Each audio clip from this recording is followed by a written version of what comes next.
Krishna Padan Sahagana Lalita Shri Vishakan Vidamsha Madeka Bando Matsangen Maguro Man Mahadana Man Nistarakama Bhagya Marananda Namostute. Om Tat Sat. Shukadev Goswami is answering the question of Parikshit Maharaj concerning the Lord's impartiality or partiality.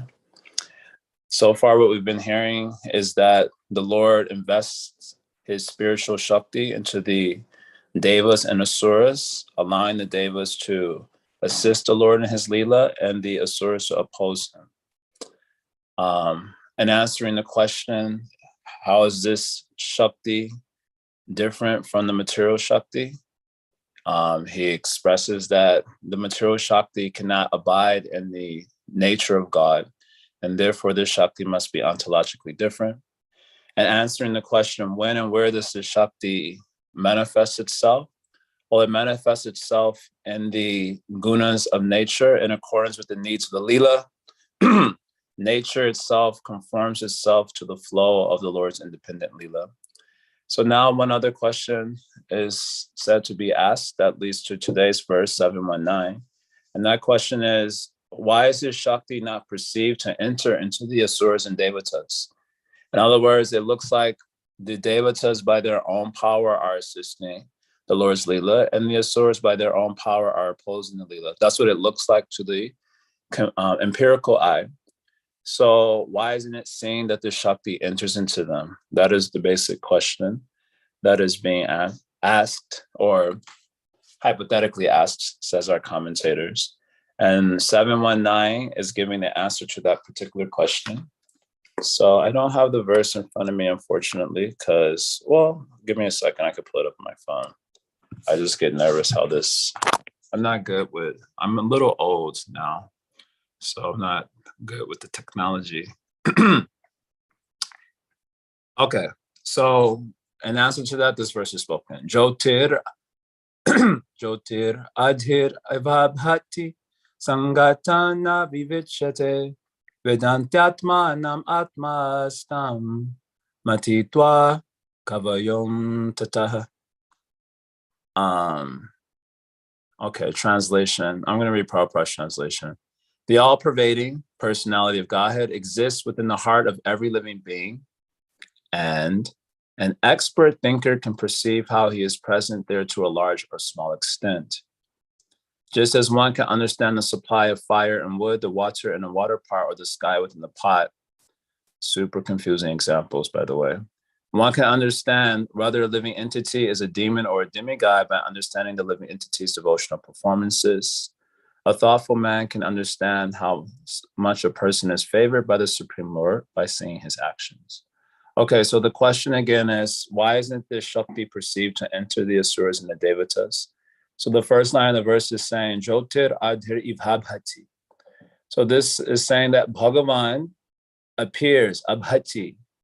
Bhagavan appears like light and light, etc. Jyotir Adhir.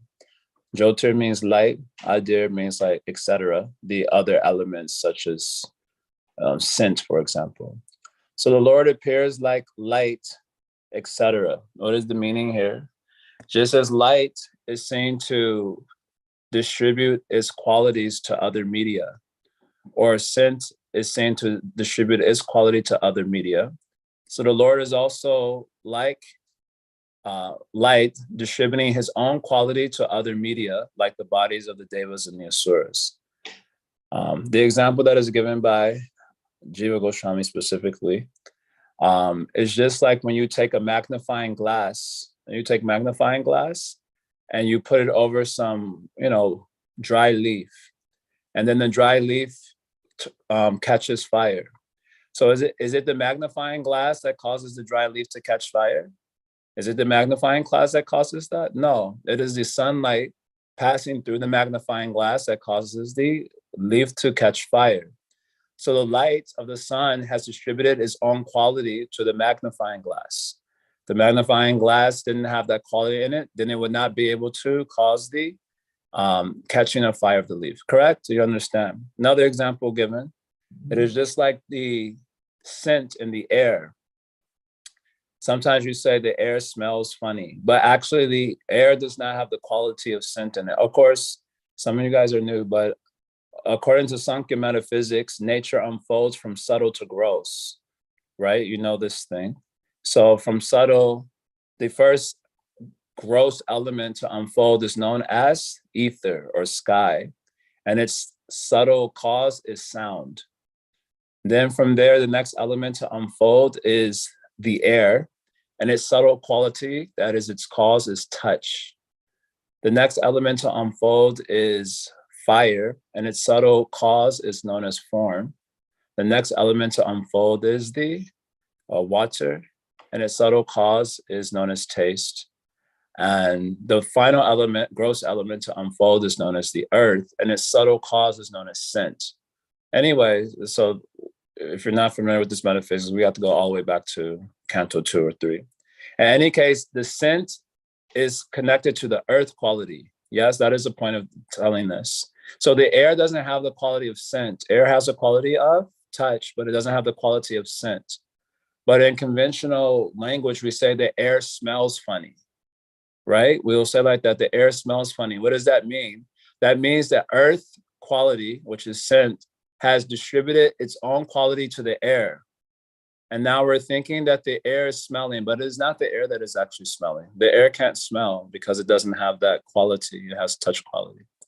So just as light has distributed its quality to the magnifying glass, another media, or scent distributes its own quality to another media like the air. So in the same way, the Lord appears to be like light, etc. In other words, like light, etc., like light, etc., scent, and so on.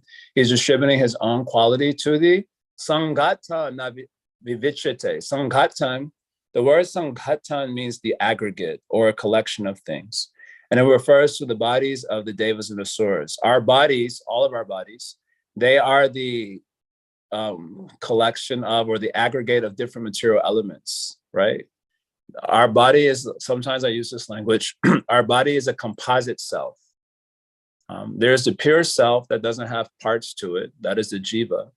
But the body is a composite self, right? It has many parts to it. Many elements make up your particular body, many atoms coming together make up your material body. There's different ways of thinking about it. But the body is an aggregate of various material elements. These material elements are also known as tattvas in the metaphysics of Vedanta or Sankhya. So Sanghata here means the aggregate, and it refers to the bodies of the Devatas and the Asuras, which are an aggregate of material elements. So just as the light and the etc. scent, I'm using light and scent as examples here, distribute their own quality to other media. So the Lord is distributing his own quality to the Sanghatan, to the bodies of the Devatas and the Asuras. Navavichate, but people cannot discern this. People are commoners, that is to say. The commoners, they cannot discern that this is what is going on. Navavichate, they don't discern this. So therefore, according to their perception, it just looks like the Devatas, oops, I'm gonna close that out now, oops. From their perspective, it just looks like the Devatas are by their own power assisting the Leela. The Asuras by their own power are opposing the Leela. So Navavichite, it is not able to be discerned by them. In the same way that a commoner says that the sky is blue. The sky doesn't have color to it, but they still see that the sky is blue. They'll say, or they may say that the magnifying glass caused the leaf to catch fire. The air is smelling dirty or smelling funny. Who farted? Like this, the conventional eye perceives in this particular way. But Navavichite, and therefore it cannot be discerned for the commoner. But Mimitwa Kavayo Antata. I think that's the last line because I'm not looking at it right now. Those who are kavis. So the word kavi means a learned person. The word kavi means poet. And it's generally the word kavi is used to describe an enlightened person. They are called as kavis. Tene Brahma Hridaya Adi Kavaye. The first kavi was Brahma. So Kavi means an enlightened person. So the enlightened person, by the logic of negation, he comes to the conclusion that Atmanam Atmastam. He comes to the conclusion that the self, God, is situated in the self, Atmastam, the Jiva. Atmanam means God who, enters into everything. Atmastam means the Jiva. So the self with a capital S becomes situated in the self with a lowercase s. I don't know how else to give a visual of that. The self becomes situated in the self by his own power. So the Kavis, those who have subtle intelligence, they come to this conclusion by the logic of negation. The logic of negation means it can't be this, it can't be that, it can't be this, it can't be that. It's called the logic of negation. So by the logic of negation, they come to say, no, actually, God must be situated in them. Otherwise, it's not possible. Why is not possible? Again, because matter and spirit are ontologically different, like light and darkness. So the nature of the spiritual energy is that it removes darkness in the same way that light removes darkness. So being ontologically different, there cannot be the conjunction of the two energies. This is how the Kavis will be thinking about it. So they'll be sitting there looking or hearing about Krishna's Leela. It's like, wait a minute, how are these devatas even playing with God? Like they're composed of matter. How are these asuras even, opposing God? He's composed of matter. Like I mentioned in my previous class, growing up, this question vexed me all the time. Like, how is the devil even fighting with God? I could never, as a small child, I could never understand how that was even possible. I'm like, can't God just and then finish the whole situation? Like, why is it like such a big struggle? It doesn't make any sense to me. And I would ask my mom on occasion, parents, they're ignorant too. So they just speculate. And if you keep asking questions, well, when I was growing up, if you kept asking questions and got that belt, so you gotta, slow down, relax. So actually the Kavis, they think, no, they can't. This is not possible for them to participate. They're not ontologically different categories. So like this, they'll keep meditating on the Leela, and then they come to this conclusion. Oh, the self must be situated in the self. God must be situated in them through his own Shakti. And that is what is allowing them to assist and oppose. They come to this conclusion by the logic of negation. So that's one explanation here of this verse. And it's answering the question, why is it not perceived? So only the commoners, they don't see, because the commoners are too much externally oriented.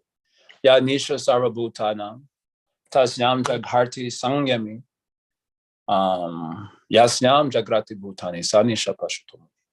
So what is night for common man is a time of awakening for the samyami, the self-controlled person. So the common man, in this context, the way that I'm using the verse, the common man, he takes his prima facie perspective to be the truth. You know this word prima facie? Prima facie means just your very first impression of a thing without deliberation. It's called prima facie, a nice vocabulary word, English vocabulary word. So the common person, Yanisha Sarvabhutanam, what is night for common man? So night for common man is the truth regarding the spiritual realities. That is, they are asleep to that reality.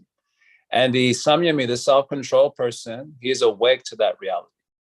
So the common man will take his prima facie view to be the reality. Pashanapi na pashati. He sees, but he does not see. Pashanapi na pashati, another nice Sanskrit maxim, of course, is spoken in the Bhagavatam. They see, but they do not see. That means they see, but they don't examine. They're not deep thinkers. So when they see the glass catching fire, when they see the dry leaf catching fire, they say, the magnifying glass has done it. When they smell the air, they say, oh, the air is smelling bad.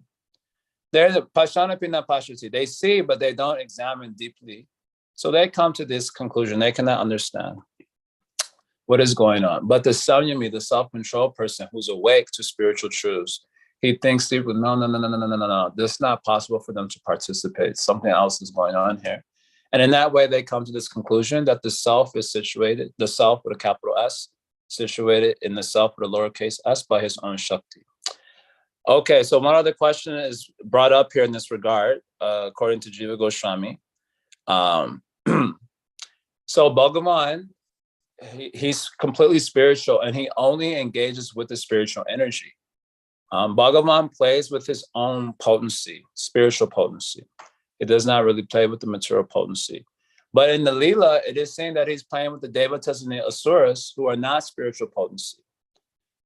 So how do you explain that? This doubt is brought up by Jiva Goswami. Bhagavan plays only with his own spiritual energy, but it is saying that he is playing with the Devatas and Asuras. They are not spiritual energy. Of course, the spiritual energy is in them. So God is playing with the spiritual energy that is in them, but it looks like he's playing with the Asuras and Devatas. So to answer this sort of deliberation, again, only the Kavis think like this deeply, but to answer this sort of deliberation, the same example is given. Jyotir Adhi, that Ibhabhati. It appears like light, etc. So a different explanation is given in this regard. And here's the explanation. Again, it's going to be a little bit tricky. But basically, giving two examples here. Jiva Goswami gives two examples. The eye, or the sense of sight, when empowered by light, it is able to perceive form. That is the nature of, that is the subtle, that is the subtle cause of fire, right? The ability to see form, basically. And it is light that helps us to see the form and see color and so on. But when you're looking at an object, like a gross object, like a table or your computer and so on, from conventional awareness, it looks like the object itself is the cause of perception, right? The object itself is not the cause. Like a table is made of earth element. So the earth element doesn't have the quality of form or quality of light in it. So you can't actually see the earth element by the earth element itself, like a table. Again, the table is a composition of the earth element. So you cannot see the table by its own quality. You need the help of light that allows you to perceive that quality. But when you're looking at the object, it looks like the object is itself the cause of the perception. So, and that is because the earth element is sangata. So sangata means it has a mixture of all these different elements in it. And so when you're looking at a table, that part that is that part of the sangat, that part of the aggregate or the collection of elements that is apprehended by light, that is the part that you're actually seeing. But you're thinking that you're seeing the whole table, but you're actually just seeing the part of the aggregate that is available to that particular sense. Another example is given. When you're hearing sound, so sound is the subtle cause of ether. Or you can say ether is represented in the aggregate. Ether is represented in the aggregate as sound. But when you hear an instrument, you think that the instrument itself is the cause of the sound. And that's because sound is part of the aggregate of the instrument. But the instrument is actually just an earth element. So the earth element by itself can't actually make sound. But because the instrument is an aggregate of all these different elements, which has a sound part in it. So when the instrument is being played, you think that it is the instrument itself that is the cause, but actually it is just a sound element in the instrument that is the cause of you hearing it. So we don't have time to analyze this too much because I have to skedaddle pretty soon to catch my airplane. But the point is that we'll have to have a little clarity about how Sankhya is, not like super deep, but just like the basic gist of how the elements work and the unfolding of the elements. So the aggregate is there, and only the quality that is perceivable to a particular sense is what you're actually hearing or seeing. But you think it is the object itself that is the cause of the perception. And that's just because that part is mixed up with all the other tattvas. So similarly, when Bhagavan invests his energy into the devas or asuras, he's investing it into the aggregate. And what you're seeing when you're looking at the Leela is you're seeing that part of the devatas or the asuras that is invested with the Shakti, which allows them to participate in the Leela. But because it's part of an aggregate or a mixture, you're not able to discern that part from the mixture. So you just take it as the whole thing. You know, oh, the devatas are assisting, the asuras are opposing. That's because the internal Shakti is inside, and that's the part that you're actually looking at. You're looking at the energy that is actually allowing them to assist or oppose. But because it's mixed up with all the other elements, you don't perceive it. You don't appreciate that. I'll give another example. Jiva Goswami doesn't give this example, but it's like the soul. Also, the soul is kind of part of the aggregate of, we're inside this aggregate of elements, but we don't perceive the soul. So everyone thinks that it is the body that is doing everything. The body is doing everything. The body is the cause of life. The body is itself. Everyone thinks like that. The body is itself. That's because they cannot see the jiva who is inside and mixed up with all these different elements, practically speaking. Not ontologically mixed up, but practically mixed up, where you can't discern the self from the elements themselves. And so you misunderstand the self to be the body. So in the same way, we misunderstand the devatas and asuras to be assisting or opposing, because that energy is mixed up with their bodies and we can't discern the difference between them. But the kavis, they have the ability to discern the difference between them. So they come to the conclusion, no. This is the God's own Shakti causing this participation and opposition. And in that way, they satisfy their doubts. They get answers or conclusions to their doubts and glorify the Leela of the Lord. And by their glorification and meditation on the Leela of the Lord in truth, then they come to experience the liberation. As Krishna says in Bhagavad Gita, Janma karma chame divyam evam yoveti tattvataha. He says that anyone who understands the divine birth and activities of mind in truth, evam yoveti tattva, anyone who knows it in truth. So in truth is what we're hearing about here, the truth of the Leela, what's actually underpinning the physics of everything. In other words, you're hearing about the metaphysics, the metaphysics, like literally what's underneath all that we're seeing. And the context of this explanation is the Lord's divine Shakti. And then by understanding in truth, Krishna says in Gita, then hearing those Leelas, not only does it give delight, but it also offers liberation from matter. You can become minimally liberated. And of course, for bhaktas, we're not so much concerned with liberation. We can become premi bhaktas, divine lovers of God. Okay, so this is how this particular question is dealt with. The main doubt was, why is the Shakti of the Lord not perceived to enter the asuras and devatas? Or in other words, why is it saying that this looks like their own power, not that they're being pushed by some other Shakti? And a sort of subsequent doubt that was answered in that regard is, doesn't Bhagavan only play with his spiritual energy? So why is it looking like he's playing with the devatas and the asuras if they're part of Prakriti? And this way, this particular verse 719 is said to answer these two doubts. Okay, so I'm pausing there and seeing if anyone wants to say anything. I can't with this phone. I don't know if I see anything in the chat box. Oh, I don't even know how to pull up the chat box. Okay.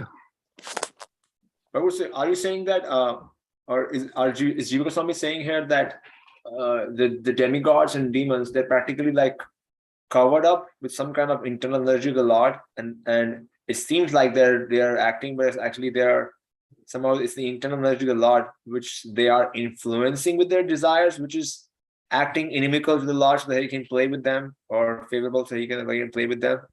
Yeah, we've been hearing this since the beginning. Where you been? Yeah, it is. So it's almost like they're reading a clock and they're acting through the clock. All the actions to enact with the clock. Like clock. Like CLO, cloak. Cloak. Yeah. Cloak. They're reading a cloak. Like the Muslims when they wear the hijab. So it's almost like these demons and the demigods are covered with this hijab of internal energy, and they're acting through that to the Lord. I don't know if covering is the best way of visualizing it. I think the better example is like the one we were hearing today of the sun passing through a convex lens or a magnifying glass. So they're being infused with a certain power that allows them to participate. Now, they're participating in the Leela of the Lord. So think of the Leela as something like a drama, like a play. And so when making a play, I gave this example last few days ago also. In a play, you have to cast the right person for the role. So I gave an example that time. If we're doing Mahabharata play, and I try out for the Bhima role, and I get it, that will not be a very good fit. Bhima is a very big fellow. I'm a skinny fellow. So if I get the Bhima role, everyone would be like, what the heck is going on? What type of selection was this? You understand? So the Devatas, they are already naturally inclined towards Bhagavan. And the Asuras are naturally inclined or disinclined towards Bhagavan. So they get selected to be empowered by the Shakti to assist and oppose Bhagavan according to their natural disposition. But even with their natural disposition, on their own, they do not have the power to participate in the Leela because they are matter and God is fully spirit. And so the Shakti empowers the Devatas who are already naturally inclined towards Bhagavan to assist Bhagavan in the drama. And the Asuras get empowered to naturally oppose Bhagavan, which is in accordance with their natural disposition. But the point here is that natural position, their natural disposition is not sufficient to participate in the Leela. So they need to be empowered. So I think the image of the sun entering a convex lens is maybe a better visual. And so they get a boost, upbuilt, by which they can then run with Lord. Or my other example since the beginning of the class, which is kind of weird, but I think it works. Usain Bolt. I was giving this very fast runner. So, okay, I want to these fellows cannot participate with me, but they are naturally inclined to race against me.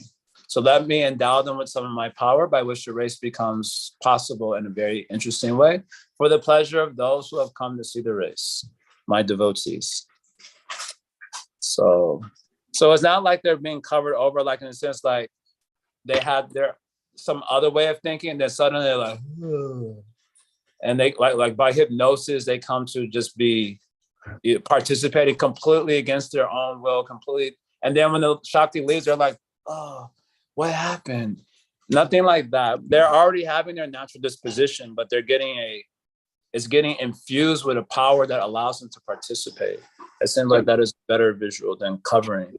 Yeah, but the reason I was bringing the covering analogy because you were saying there are two doubts Jiva Goswami is answering. One is that, how come they have so much capacity to be able to fight against the Lord? And second, since Lord does not interact with anything except internal energy, how is the Lord interacting with these beings who are all still covered up in material energy? So there's none of the analogies which we have discussed cover that part. That how do we explain that? That is it Lord only interacts or touches the internal energy only? It doesn't touch. The way that, at least from what I was able to catch so far, the second doubt, why does Bhagavan only plays with his internal energy? He doesn't. So that internal energy is inside the Devatas and the Asuras. That means when he's playing, he's actually playing with that energy only. He's not playing with the Devatas and Asuras, so to speak, directly. He's playing with that energy. So they say, but it looks like he's playing with the Devatas and Asuras. And the answer is given yes, because that energy is in the admixture of all these other elements, and you cannot discern that energy from the other elements. So you think that he is playing with those material elements, when in fact he's only playing with that internal energy. You cannot discern that, but only the Kavis can discern that. So they, by their deliberation, they come to think, oh, the self is in the self. Atmanam, Atmastam. The self, big S, is in the self, little s.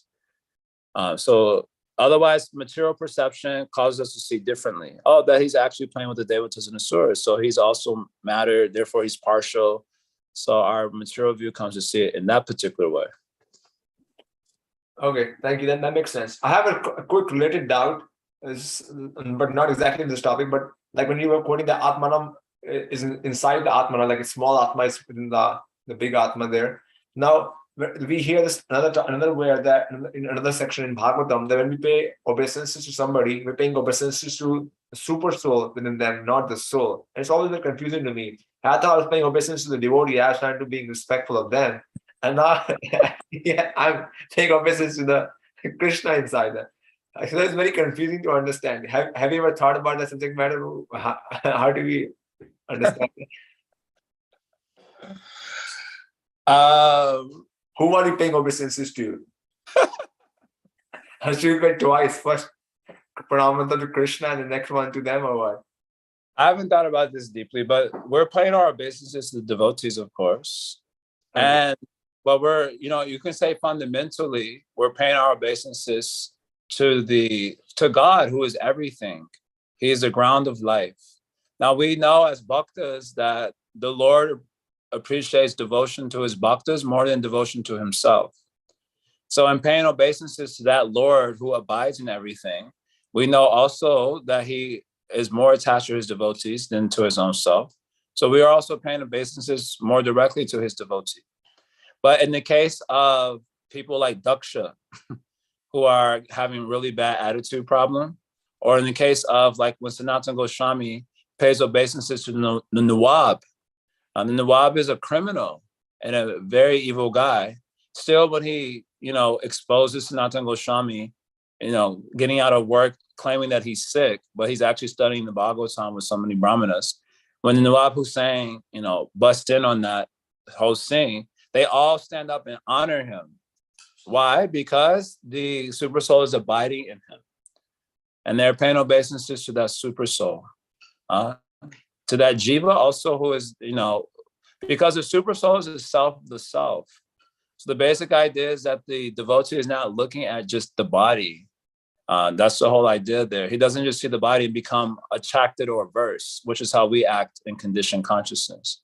But rather he's looking beyond the elements and seeing the self, and more importantly, the self of selves, the real value of the self. The real worth of the self is that he is the Shakti of the super soul. That is the real, just like they have these things, self-affirmations, very popular in the Instagram, so digital media world, self-affirmation self-affirmations, and what else they call them?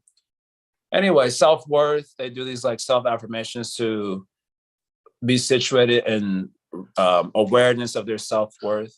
But the bhaktas understand that the real worth of the self is that they are the Shakti of Paramatma. And that worth can never be taken away from them. No matter how evil a guy gets in this world or how powerful or virtuous, their real worth is not in their virtue or vice. That is not their real. Just like when we deal with devotees, some devotees are, how you say, like appalling to you for various reasons. Oh, they support vaccine, then it's a no for me. I can't be friends with you. Oh, they are against vaccine. You're a crazy conspiracy theorist. Can't be friends with you. So that means that we're taking, the tendency is to look at their worth in terms of their vice and virtue, in terms of the material situation. But the devotee says actually the real worth of the self has nothing to do with that. The real worth of the self is that they are Paramatma Shakti. And that worth can never be taken away from them. So I can offer my obeisances to a Hitler also. Why not? Because that worth, he is always worthy in that sense. The jiva, as Paramatma Shakti, always remains worthy in that sense. And therefore you can see in the Shastra how even the saints are able to have compassion for these real evil fellows. And us conventional guys get bewildered by that. But that's because they're always aware of the real value of the self. The real value of the self is that they're Paramatma Shakti. And therefore the devotees are called as Nirmat Saranam Satam. They have no envy because they see Satam, because they see the true value of everything that underpins all of life. So in that sense, we're offering our obeisances to God, but knowing that God is pleased by our devotion to the devotees, in that case, we're also offering our obeisances to the bhakta. If they're not devotees, then at least we're offering obeisances to Paramatma Shakti, who is manifest in these variety of ways. That is just like an intuitive answer. And not like I thought very deeply about it. Exactly. Thank you, Prabhu. I appreciate it.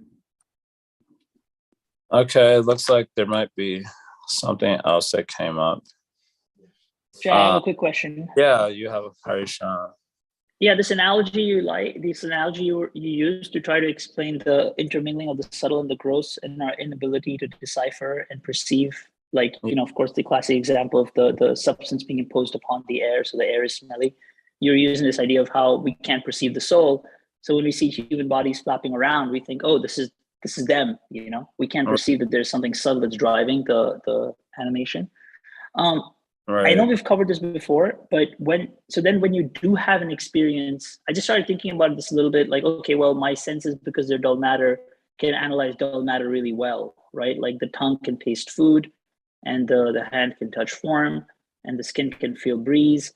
But which sense perceives the soul? Like intellectually, we understand we're the not the body. Then when you actually have a spiritual experience, let's say you're at a kirtan with, like amazing devotees, or you're in Vrindavan, and you're perceiving something that's not exactly gross. So what is that instrument that perceives, like, how does perception happen when it's something non-material, I guess, is like which sense is perceiving? You see what I'm saying? I think I see what you're saying. I don't know if I have a perfect answer for that, but the chitta element. So, in Bhagavad Sankhya, the Sankhya of the Bhagavatam, the chitta is its own element, right? It is basically the localized mahatattva. So that chitta is composed mostly of sattva gun only. All the elements have a mixture of the three gunas, but chitta is the most sattvic element. The most sattvic element of all the elements of nature. And then it gets covered by ahankara, and then from ahankara mixing with other gunas, it expands further. So this chitta, and the deity of the chitta is Vasudev. So this chitta is able to catch a reflection of Bhagavan. That's what we hear from our acharyas. Because this chitta is it's almost all goodness. It's got some rajas and tamas in it, but it's almost all goodness. And therefore the deity of the chitta element is Vasudev. So this chitta element is the element that catches reflection of spiritual reality.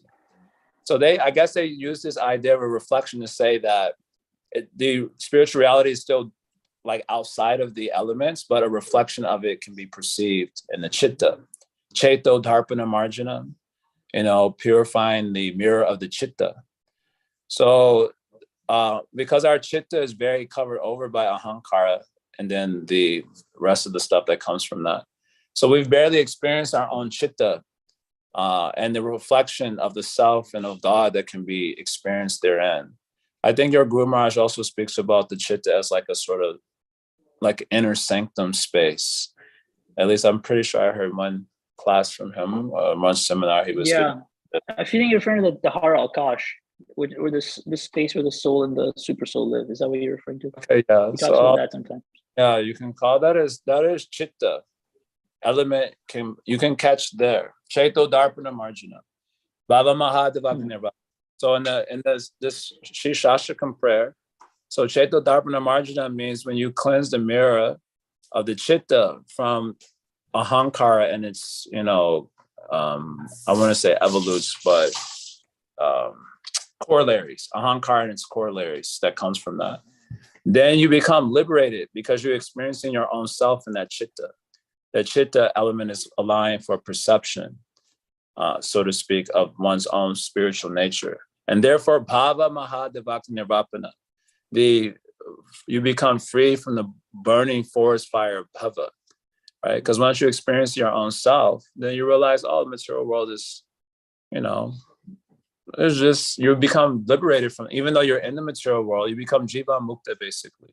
Because now you're experiencing your own self, so the material world cannot impact you as it did previously. So that I'm going to intuit that's where we have spiritual perception. It happens in that chitta element that is purified by, purified ahankara, etc. In our case, by bhakti sadhana.